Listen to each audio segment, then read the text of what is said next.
it and just acknowledge that I'm so happy to be here at the land of Medicine Buddha, that I've been coming here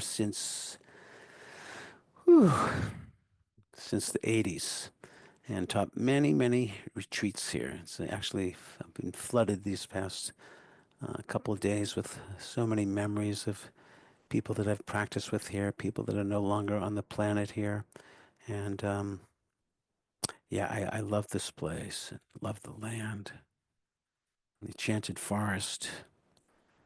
And there's been a lot of good works that have happened here through the years. A lot of blood, sweat, and tears. And yeah, and it's amazing to see how it has grown. There's many things here now that were not here in the 1980s. So it's just like kind of amazing to see all that's here and continuing. So I'm happy to be here. I'm happy I was invited by the Dharma Voices for Animals. It's actually the only international Buddhist animal advocacy organization. And I'm so grateful for their deep works in wanting to bring peace, and particularly in the realm of not harming, eating, wearing animals the best that we can. The heart of the Buddha's teaching is cultivating wisdom and compassion. That's really the heart of it. Developing wisdom and compassion.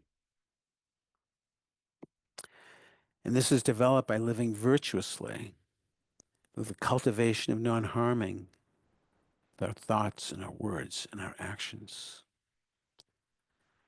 There's a sutta in the Pali Canon, within the Theravada, the way of the Elders school, called the Khaggavisana Sutta. I'm not pronouncing that right. It's called the Rhinoceros Horn Discourse. But the Buddha says within this that to renounce violence for all living beings, harming not even one. Harming not even one. These teachings are so deeply filled with these qualities of what we call ahimsa, non-harming. It's so beautiful. In the Dhammapada, part of the Buddhist Pali text, it says that hatred never ceases by hatred. Only love ceases hatred. And I love what Dr. Reverend Martin Luther King writes. He says that the ultimate weakness of violence is that it is a descending spiral, begetting the very thing it seeks to destroy. Instead of diminishing evil, it multiplies it. Through violence, you may murder the hater, but you do not murder hate. In fact, violence merely increases hate. In returning violence for violence multiplies violence, adding a deeper darkness to a night already devoid of stars. Darkness cannot drive out hate. Only love can do that. And then he goes on to say, this is so personal, I love this. He goes, and I have to say to you that I have decided to stick to love. I know that love is ultimately the only answer to the problems of humanity. I say to myself that hate is too great of a burden to bear. I have decided to love. If you are seeking the highest good, I think you can find it through love. From Dr. Martin Luther King. Very beautiful.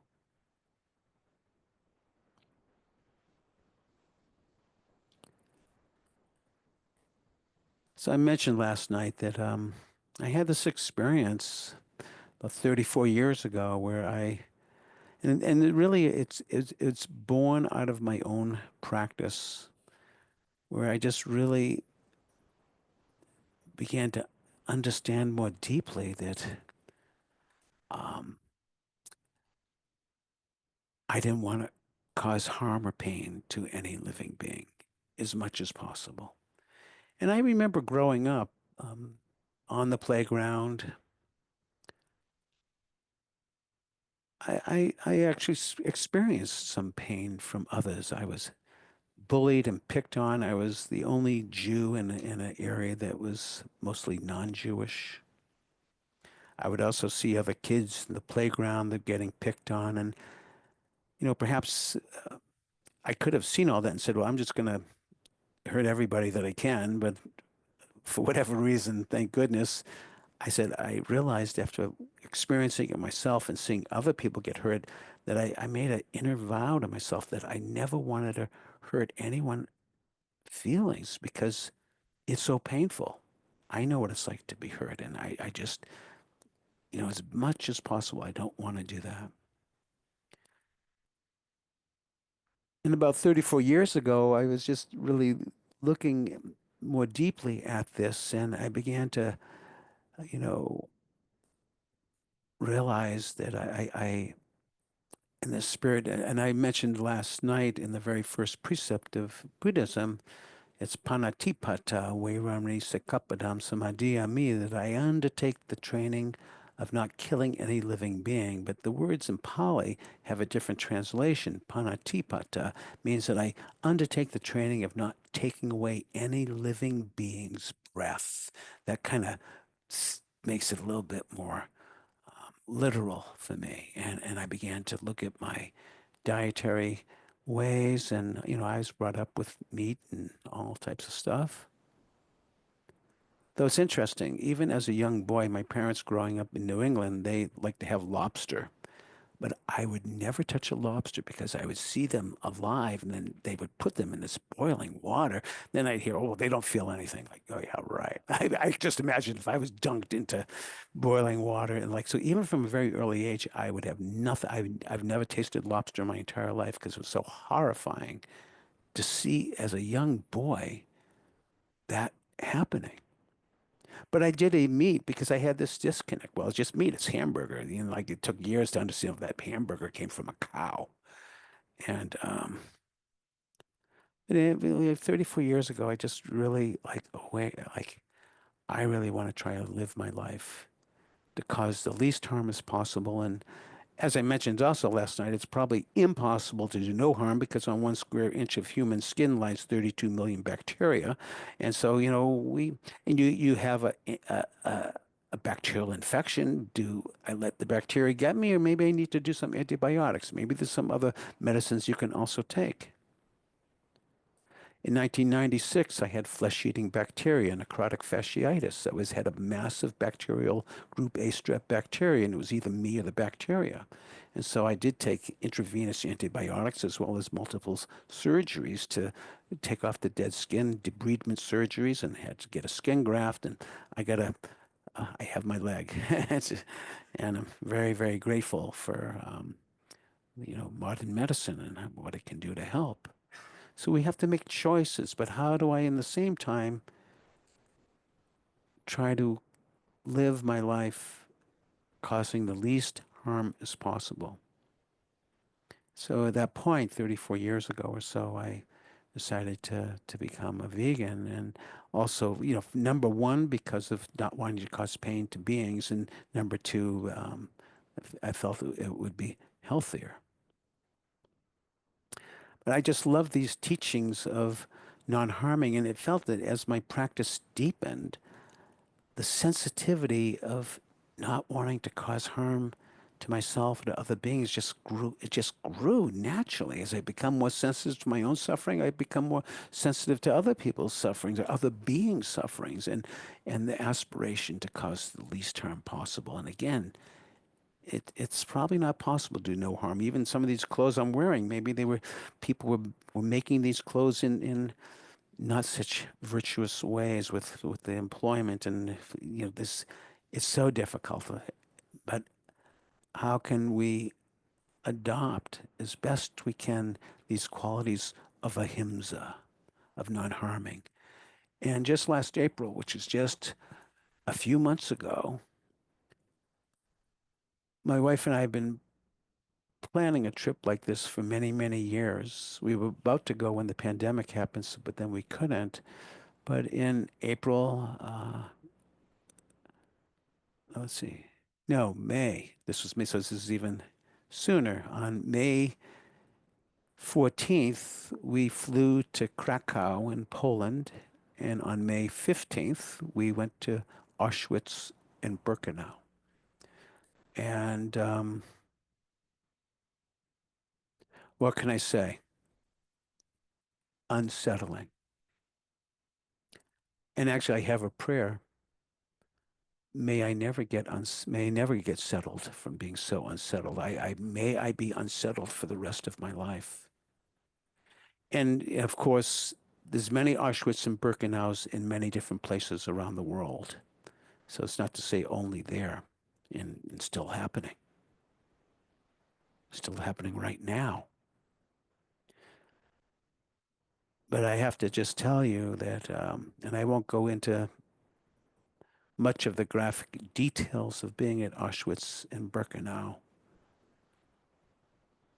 but unsettling it is on the such magnitude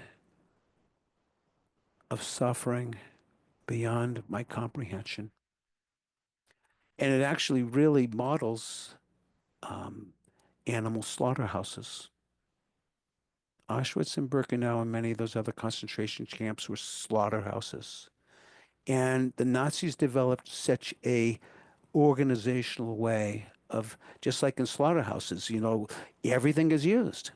The food is there, then the bones are ground up, and some go into dog food, some the fertilizer. I mean, every single part is used up because it's an industry. And Auschwitz and Birkenau was a human slaughterhouse. I'll be a little graphic. I'm sorry if it activates you. But in Birkenau, there's a train that goes right to Birkenau. It's tracks, and there's someone, when the people get off the train, they're pointed to the gas chamber or the work camp.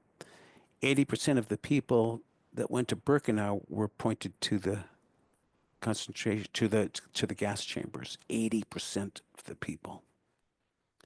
Old people, children under 16, disabled,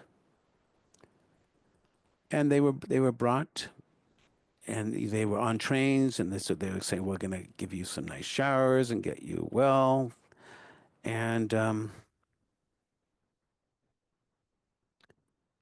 gas chamber held 2,000 people at one time, and the gas was put on, and they all died in 20 minutes. 20 minutes, 2,000 people. They took off all their clothes because they're going to get a shower, and they got showered with gas, and in 20 minutes they were dead. And then the workers would come in, taking off the gold off the teeth, taking the rings, cutting the hair that would then be sold into mattresses. I mean, everything was processed, just like in a, a cattle slaughterhouse, a chicken slaughterhouse, a fish slaughterhouse, a pig slaughterhouse. Everything is just cleaned up and processed, and then the next group comes in, 2,000 people.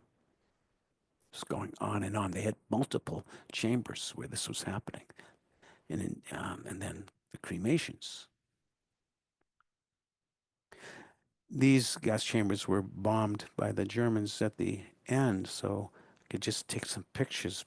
But they had a white fence showing the size of this chamber, which was like unbelievable. Like, because how do you fit in 2,000 people? 2,000 people. 2,000 people.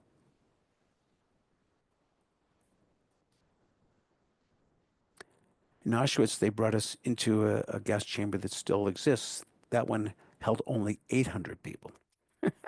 But I stood in this chamber that held 800 people.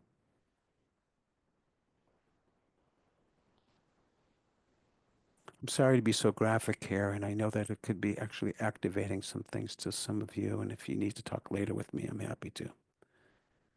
Has anyone here ever been to like a concentration camp and seen? No. I recommend that everybody in the world go because it's so unsettling. It can change our paradigm that peace and love is the only way. And possibilities can happen. My friends that brought me there, we went to Vienna afterwards. They're from Austria, and they were showing us Vienna, and they pointed to a balcony that overlooks a very vast, big open area. And they said in 1938 or whatever, that on that balcony stood Hitler, and Hitler brought together Austria and Germany as one unified way. But then my friend said, uh, about 10 years after the war or whatever, on that same balcony stood Viktor Frankl. And Viktor Frankl was talking about reconciliation and making peace on that same very balcony. When I was in Vienna, I had the opportunity to go to Viktor Frankl's grave and to pay my respects to him. Also hanging out in that grave was Mozart and Bach. It's like I can't like all these amazing musicians also there, amongst many thousands of others. But going to places like the concentration camps, just yeah, I I think that you can probably get my transmission of unsettledness. That's what we do to one another. It's beyond comprehension. And in the organizational structure, this well, like a slaughterhouse has to be organized. People are sitting down in meetings and they're figuring out how do we best process this so that it can go. And then, of course, all these things are now sold in different stores. And when you see all this food at the market, as soon as you grab some burgers or some chicken or some pork, there's somebody tracking this. Like, okay, because they have to order next week and they have to figure out how many to order. So all this stuff is tracked. So if you buy a little bit less, they're going to order a little bit less, and a little bit less of those guys are going to get killed. But I think if anything, like just when we ourselves realize just how sacred this life is, as we become more sensitive, it's quite just a natural thing of not wanting to harm, not wanting to hurt another, another human being, another living thing, as best as we can.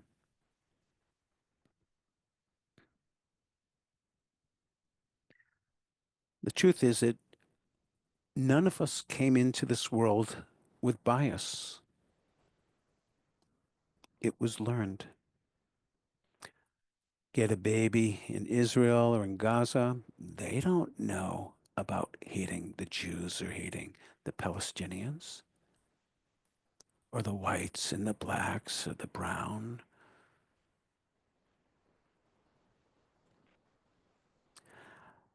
When I was in Beijing some years ago, my friend brought me to the Great Wall of China, and he would say, yeah, everyone inside the wall, civilization. Everyone outside, barbarians. So there's this basic ethnocentrism of where I am is okay, outside, I don't know. But that's all learned. It's all learned. This is why I feel mindfulness is so incredibly important because it helps us to see what it is that we have learned. Like, I'm an old white man born in the United States. So much privilege. And it took me years to even understand that I had privilege. Because, you just know what you know, and you just do what you do, and you don't see anything else other than what it is that you see. And it's taken years to realize, like, this privilege. Even though I'm white, being brought up as a Jew and experiencing a lot of prejudice, I also have that knowing of being not liked because of, oh, this person's a kike. I remember 5 years old asking my parents, well, what does a kike mean? They were shocked. 5 years old. But we didn't come into this world this way. Like my friends that were calling me a kike, they probably heard it from their parents. They probably didn't even know what it meant.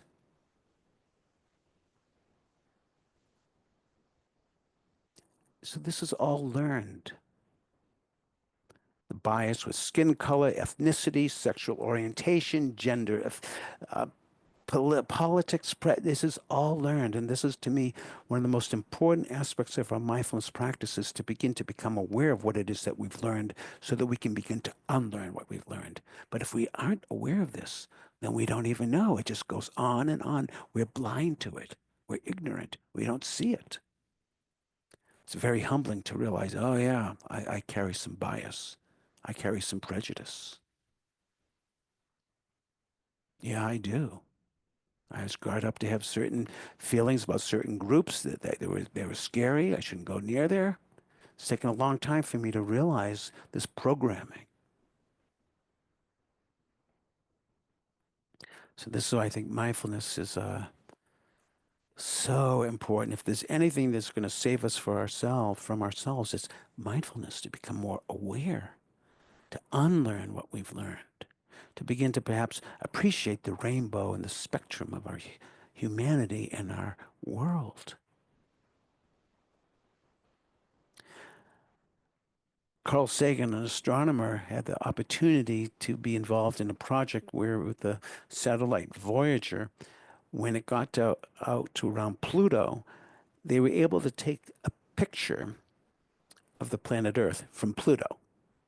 The essay is called A Pale Blue Dot because from Pluto, the planet Earth looks like a pale blue dot, as he said, suspended in a sunbeam.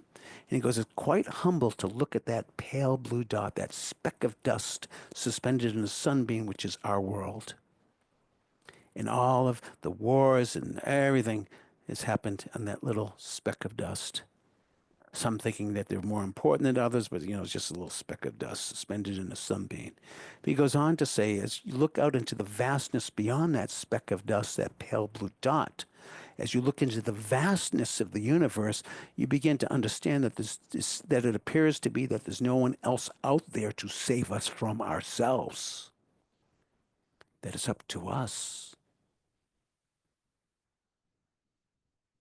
So again, our mindfulness practice, may this be a powerful resource to help us to begin to become aware of the bias, the privilege, the prejudice. And of course, as we begin to learn what we've learned, yes, we can begin to unlearn it, begin to grow with more respectfulness, more kindness.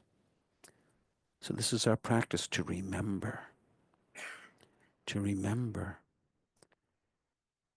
So I'm going to offer you a reading from indigenous Native American poet Joy Harjo, which is called Remember. And I feel that this is such a wise, incredible teaching. She writes, remember the sky you were born under and know each of the stars' stories. Remember the moon and know who she is.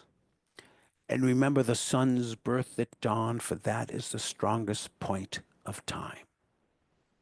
Remember sundown and the giving away tonight. Remember your birth and how your mother struggled to give you form and breath. And you are the evidence of her life and her mother's and hers. And remember your father. He is your life also. And remember the earth whose skin you are, red earth, black earth, yellow earth, white earth, brown earth. We are all earth. Remember the plants, the trees, the animal life, who all have their tribes, their families, their histories. Talk to them. Listen to them. They are alive poems. Remember the wind. Remember her voice. She knows the origin of this universe. Remember you are all people, and all people are you. Remember you are this universe, and this universe is you. Remember all is emotion, is growing is you. Remember that language comes from this. Remember that the dance language is that life is. Remember. Remember the earth whose skin you are, red earth, black earth, yellow earth, white earth, brown earth. We are all earth. Remember the wind and remember her voice. She knows the origin of the universe. That's why we meditate. Remember the wind, remember her voice. She knows the origin of this universe. Remember, you are all people, and all people are you. Remember, you are this universe, and this universe is you. Remember. So I'll end with a Gaelic Celtic blessing. Deep peace of the quiet earth to you. Deep peace of the gentle night to you. Deep peace of the shining stars and the moon to you. Deep peace to you. May the road rise up to meet you. May the wind be always at your back. May the sun shine warm upon your face, and may your days be many and your troubles be few. May all blessings descend upon you. Deep peace to you. Deep peace to you. Deep peace to all beings here and everywhere. May all beings dwell with peace. May all beings find the gateways into their hearts to learn what they've learned and to unlearn what they've learned. So may there be peace with all beings growing with wisdom and compassion. May there be peace.